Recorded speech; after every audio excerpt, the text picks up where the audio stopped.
Hello, I'm Ben from Waggle Teaching, and today I'm bringing you 4 brand new challenges for our new round of Take a Risk Tuesday.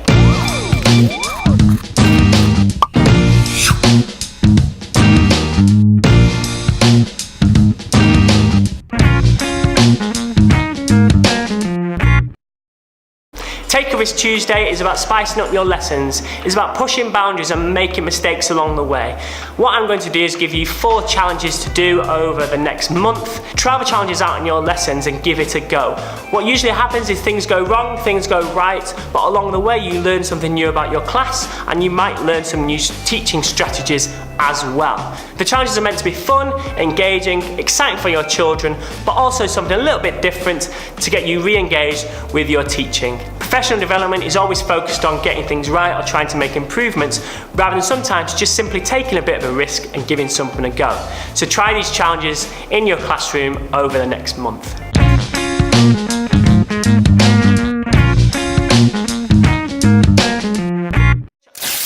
Okay, the first challenge is the misconception lesson. Start off your lesson with a misconception. Stand at the front and play dumb. Use a misconception that most of the children will already have about a mathematical process or a piece of grammar or whatever it might be, and then get the children to discuss why you're wrong. They'll probably find it funny and they'll like the fact that you as a teacher get things wrong. It'll motivate them and it'll drive the lesson forward of them identifying the misconception, tackling what should be done, and then practicing that and embedding their own understanding. They then can come back at the end of a lesson with a piece of advice for you on how you can make sure as a teacher that you never make that mistake ever again. So try the misconception challenge. Okay, the second challenge is the assault course challenge. Get your children outside of a classroom into your sports hall and set up an assault course, but over the assault course leave various challenges. So think about your lesson plan and think of the different activities that are going to happen during that lesson and put them along the assault course. So as the children get to each part of the assault course, they have to complete that challenge in order to move on. This might be great with mathematics and moving through different parts of your lesson.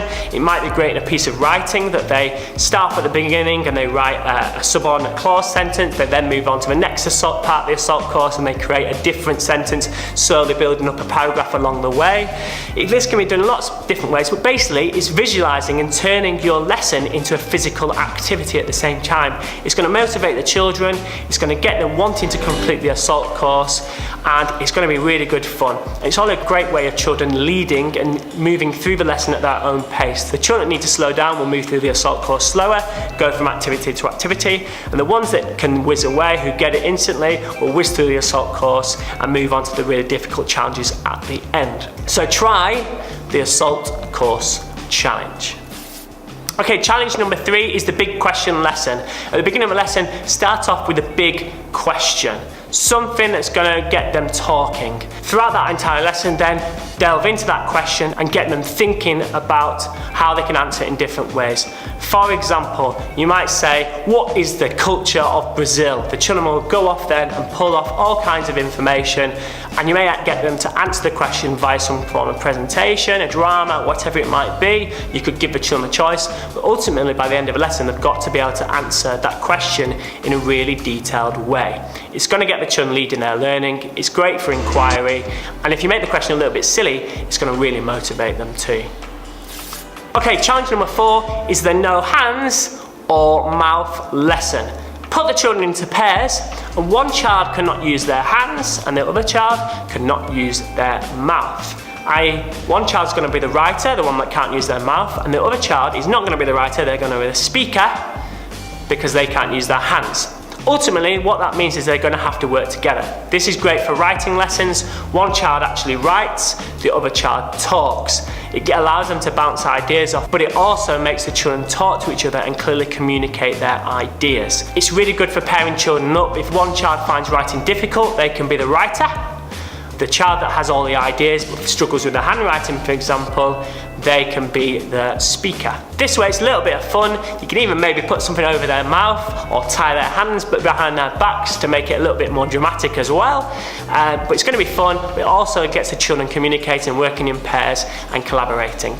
So try the no hands or no mouth challenge in your classroom. So those are my 4 challenges for the next month. I'm going to set you. I'd love to hear how you're getting along. Contact me on social media, send me pictures. I may even share them in a blog post of how you're getting along. Remember, these challenges aren't necessarily about the lessons running as smoothly as possible.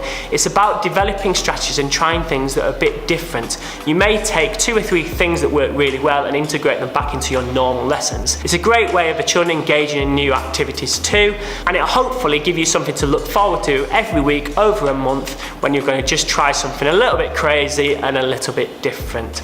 Make sure you subscribe to our YouTube channel where I share lots of great teaching ideas, and make sure you check out the other 2 challenge videos for some more crazy ideas of how you can challenge yourself on Take a Risk Tuesdays. I'm Ben from Waggle Teaching. Remember to subscribe to our YouTube channel. Have a really great